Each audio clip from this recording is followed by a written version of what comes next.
आपके सामने आज पहली बार पहला भी एक्सरसाइज लेकर के class 10 CBSE board real numbers. मैंने आपसे कहा था कि मैं जल्द ही आपको पहला वीडियो दूंगा, तो मैंने पहला वीडियो आज बना दिया है। इस वीडियो में हम बात करेंगे आज रियल नंबर्स की और रियल नंबर के इंट्रोडक्शन को देखेंगे। साथ ही साथ इसमें जो भी मेन चीज़ें हैं उसको हम अच्छे से पढ़ेंगे। साथ ही सारे बेसिक कॉन्सेप्ट इसमें अच्छे से समझ लेंगे ताकि जो है हमको किसी भी तरह का कोई डाउट ना रहे। और साथ में वीडियो के लास्ट में हम वो इम्पोर्टेंट बात डिस्कस करेंगे, वो इम्पोर्टेंट ट्रिक बताएंगे जिसकी मदद से आप ये जान जाएंगे कि कैसे क्वेश्चंस को हमको आसानी से सॉल्व करना है। इसमें कुछ ट्रिक्स होती हैं जिसको अगर हम यूज़ करें तो आसानी से क्वेश्चन सॉल्व होते हैं। तो सबसे पहले ये चैप्टर्स हमारा है रियल नंबर। जैसे कि मैंने पिछले वीडियो में आपको बताया था कि रियल नंबर से आपके पेपर में 6 नंबर के क्वेश्चन पूछे जाते हैं। जिसने वीडियो नहीं देखा होगा वो जा करके आप चैनल पे देख सकते हैं। उस वीडियो में मैंने आपको सिलेबस के बारे में डिटेल में डिस्क्राइब किया है। अब हम इस वीडियो में बात करेंगे। तो सबसे पहले देखिए, मैंने चैप्टर का माइंड मैप बता दिया है। इस माइंड मैप में हम क्या देखेंगे, सबसे पहले ये देख लेना है कि हमको क्या क्या चीज़ें पढ़नी है। सबसे पहले हम इसमें फंडामेंटल थ्योरम ऑफ अर्थमेटिक्स पढ़ेंगे, जिसके बिहाफ पे हम लोग जो है एलसीएम एचसीएफ ये सारी चीज़ें देखते हैं। इसके साथ साथ इसमें जो है हम एलसीएम और एचसीएफ निकालना प्राइम फैक्टराइजेशन मेथड से, साथ ही साथ हम लॉन्ग डिवीजन मेथड से भी पढ़ेंगे। कैश मेथड से हम लोग जो है लॉन्ग डिवीजन मेथड से या फिर जो है डिवाइड मेथड से हम जो है एलसीएम या एचसीएफ निकालते हैं। इसके साथ साथ इसमें जो है आपके थ्योरम्स आते हैं जिसमें आपको रैशनल नंबर प्रूफ करने होते हैं। जैसे √2 is a rational number, √3 is a irrational number. इन सारे नंबरों को आपको प्रूफ करना होता है। तो सबसे पहले हम स्टार्ट करते हैं। यहाँ पे हम बेसिक बात करते हैं रियल नंबर्स की। तो सबसे पहले रियल नंबर्स को समझ लेते हैं कि व्हाट इज रियल नंबर्स। तो रियल नंबर को समझने से पहले हम आपको ये बता देते हैं कि आपने क्लास 9th में रियल नंबर का एक चैप्टर पढ़ा था, जो पहला चैप्टर था, जिसमें आपको रियल नंबर की डिफिनीशन दी गई थी। तो रियल नंबर क्या होता है? तो real number is a collection of rational and irrational number, यानी कि ऐसे नंबर जिसमें रैशनल नंबर भी आते हैं और इरेशनल नंबर भी आते हैं, उनको हम लोग रियल नंबर कहते हैं।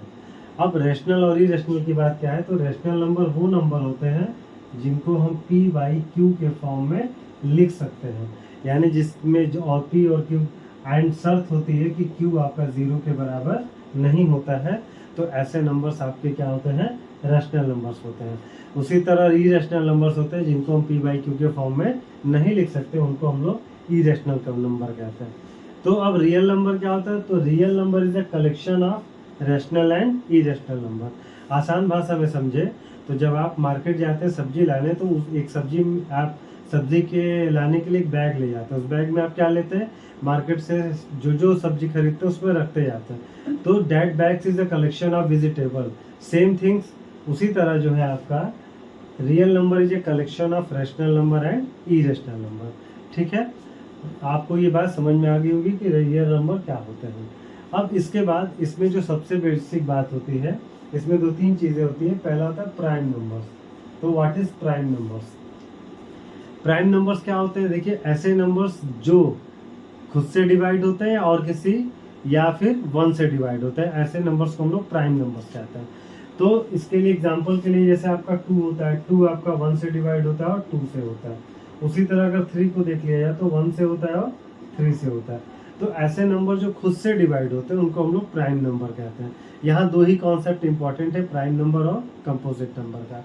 तो अगर हमको प्राइम और कंपोजिट पता रहेगा तो उसके बिहार पे हम लोग एलसीएम और एचसीएफ जब निकालेंगे तो हमको उसमें आसानी होगी। तो अब बात करते हैं composite number. What is composite number? तो कंपोजिट नंबर वो नंबर होते हैं जिसके मोर देन 2 फैक्टर होते हैं, जिसके 2 से ज्यादा फैक्टर होते हैं। अब इसमें एक शब्द मैंने यूज कर दिया, फैक्टर। अब फैक्टर क्या होता है? फैक्टर को समझ लेते हैं। जैसे मान लीजिए आपका 4 है, तो 4 किससे किससे डिवाइड हो जाता है? 4 आपके 1 से डिवाइड होता है, 2 से डिवाइड होता है और 4 से डिवाइड होता है। तो आपके ये 3 नंबर से डिवाइड हो रहा है। तो ये इसके 1, 2, 4 इसके क्या होते हैं? फैक्टर होते हैं। तो ऐसे नंबर जिसके मोर देन 2 फैक्टर होते हैं। अब यहाँ पर देखिए इसके 3 फैक्टर है, इसलिए 4 आपका क्या हो गया? कंपोजिट नंबर होता है। ठीक है, इसी भी यहाँ पे आपका सबसे पहला जो इसका कॉन्सेप्ट है फंडामेंटल थ्योरम ऑफ नंबर्स, इसको समझेंगे। इसको देखिए समझते हैं। सबसे पहले फंडामेंटल थ्योरम क्या होता है इसको देख लेते हैं एक बार।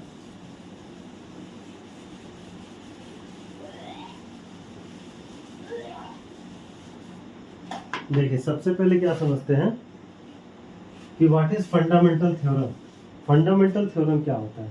अब फंडामेंटल थ्योरम को हम लोग फंडामेंटल थ्योरम देखिए इसकी डिफिनीशन है कि every composite number can be express is the product of prime number. जितने भी आपके कंपोजिट नंबर होते हैं उनको हम उस प्राइम नंबर के प्रोडक्ट के तौर पे इसको लिख सकते हैं। इसके एग्जांपल से समझते हैं, जैसे 6 को हम क्या लिख सकते हैं? 2 इंटू 3, 1 इंटू 2 इंटू 3।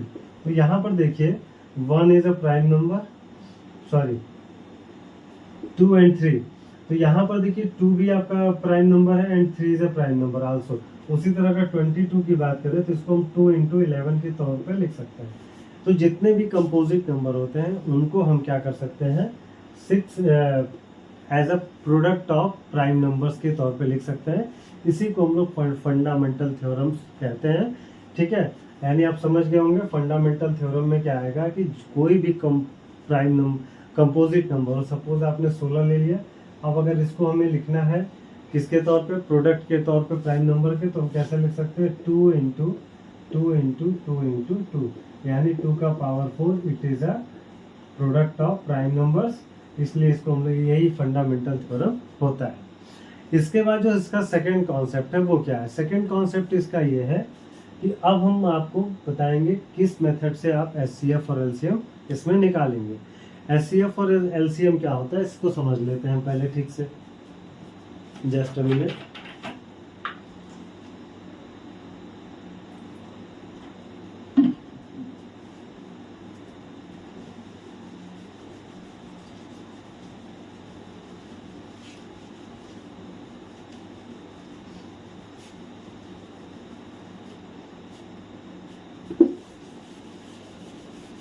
देखिए सबसे पहले हम एचसीएफ के कॉन्सेप्ट को समझेंगे। ठीक है, सबसे पहले हम कॉन्सेप्ट को समझेंगे एचसीएफ के।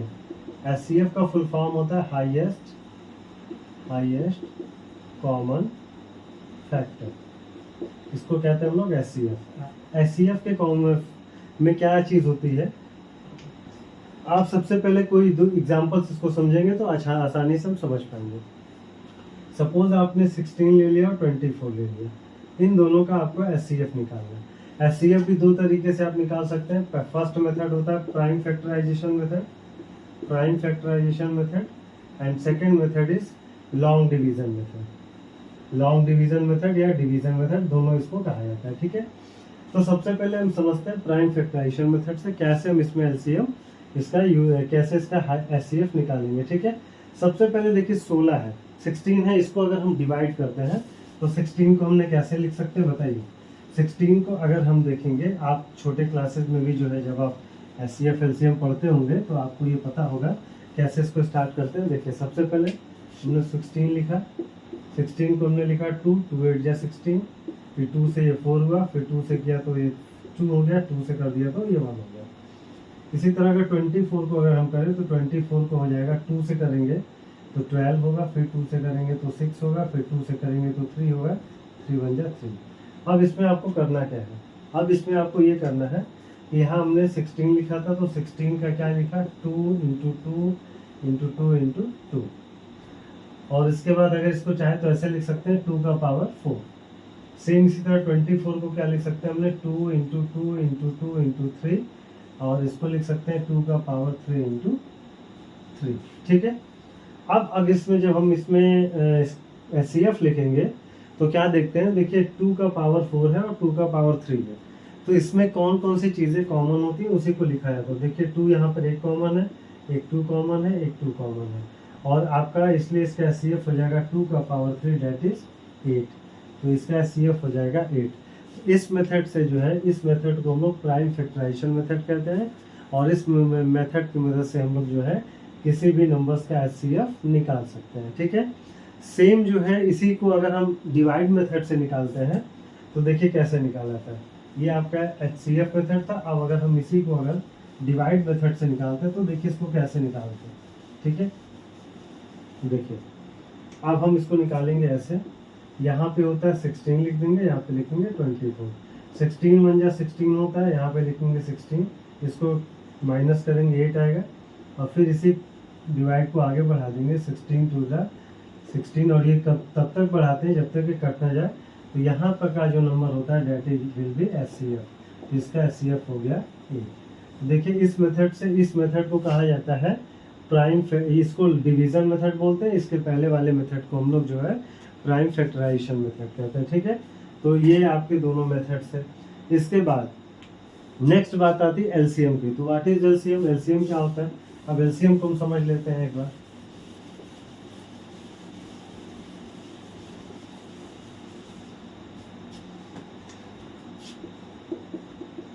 एलसीएम का फुल फॉर्म होता है least common multiple. Least common multiple, least common multiple. अब इसमें हमको क्या करना होता है? देखिए इसमें भी हम उसी मेथड से लगाते हैं। पहला मेथड है आपका prime factorization method, prime factorization method, और दूसरा होता है long division method, long division method या डिवीजन मेथड कहते हैं, ठीक है। ज़्यादातर क्वेश्चन आपके प्राइम फैक्टराइजेशन से ही क्वेश्चन आते हैं। तो सपोज करिए मैंने फिर कोई क्वेश्चन, एक 24 ले लिया और एक ले लिया 48, इसका आपको प्राइम फैक्टराइजेशन मेथड से एलसीएम निकालना। तो सबसे पहले आपने 24 का प्राइम फैक्टराइजेशन किया, 2 से लिखा 12 हुआ, फिर 2 से लिखा तो 6 हुआ, 2 से लिखा तो 3 हुआ, और 3 से लिखा तो 1 हो गया, ठीक है। इसके बाद 48 को यहाँ लिख देंगे 48, 2 से लिखा तो यहाँ पे 24 हो गया, फिर 2 से लिखा तो आपका 12, फिर 2 से किया तो 6, फिर 2 से किया तो 3, और 3 से कर दिया तो ये हो गया 1, ठीक है। अब इसके नंबर्स को हम फिर उसी तरह लिखेंगे। 24 का आया आपका 2 into 2 into 2 into 3, that is will be 2 का power 3 into 3। Second will be 48, इसको कैसे लिखना है? 2 इंटू 2 इंटू 2 इंटू 2 इंटू 3, ये इट विल बी 2 का पावर 4 इंटू 3, ठीक है। अब इसमें एक बात का ध्यान रखेंगे, जब भी इसमें हम एलसीएम में जो हम देखते हैं जो इसकी हाईएस्ट पावर होती है, देखिए यहाँ पे 2 का पावर 3 या 2 का पावर 4 है, दोनों में जो हाईएस्ट पावर होती है तो उसको लिखा जाता है। तो 2 का पावर 4, फिर दोनों में 3 का पावर 1 है तो 3 लिख देंगे। 2 के पावर 4 का मतलब 16 होता है, तो ये 16 हो गया। उसके बाद इंटू 3 तो कितना हो गया 48। तो देखिए इस मेथड से हम इसको जो है क्या कर सकते हैं, इसको प्राइम फैक्टराइजेशन मेथड से हमने इसका एलसीएम निकाल दिया जो कि आया 48। इसको कहा जाता है प्राइम फैक्टराइजेशन मेथड। इस मेथड से हम जो है इसके प्राइम फैक्टराइजेशन निकालते हैं। इसके बाद आ जाएंगे लॉन्ग डिवीजन मेथड में। तो लॉन्ग डिवीजन मेथड में देखिए हम लोग क्या करते हैं, एक साथ ऐसे 24 और 48 लिखते हैं। 2 से डिवाइड किया तो 12 आया, इसके बाद ये 24 आया, इसके बाद 2 से डिवाइड किया तो 6 आया, फिर यहाँ पे 12 आया, फिर 2 से डिवाइड किया तो 3 आया, यहाँ पे 6 आया, फिर 2 से डिवाइड किया तो 3 और 3, इसके बाद डिवाइड करेंगे तो 1 और 1। अब यहाँ के जो नंबर्स हैं इनका कर लेना है मल्टीप्लाई, तो 2 का power 4 into 3, that will be 48। इस मेथड को हम लोग कहते हैं लॉन्ग डिवीजन मेथड। इन दोनों मेथड का यूज करके हम लोग प्राइम फैक्टराइजेशन मेथड यूज करते हैं। अब एग्जाम में कैसे क्वेश्चन पूछे जाते हैं? अब एग्जाम में आपके कभी कभी नंबर्स दे देता है और बोलता है कि इनके प्राइम फैक्टराइजेशन मेथड से आप इसका एलसीएम या एचसीएफ निकालिए, या फिर जो है किसी एक नंबर्स का प्राइम फैक्टर निकालने को देता है। ये एक नंबर या एक नंबर में क्वेश्चन पूछे जाते हैं। इसके बाद सेकेंड टाइम के क्वेश्चन में हम इस पे एक और फार्मूला पढ़ेंगे जो होगा आपका इस तरह से।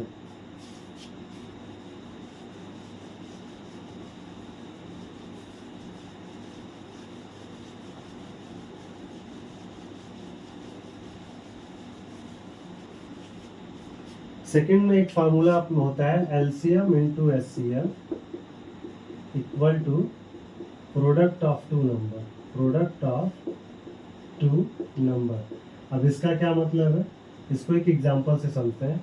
यानी एलसीएम इंटू एचसीएफ अगर का मल्टीप्लाई जो होगा वो फर्स्ट नंबर और सेकेंड नंबर के प्रोडक्ट के बराबर होगा।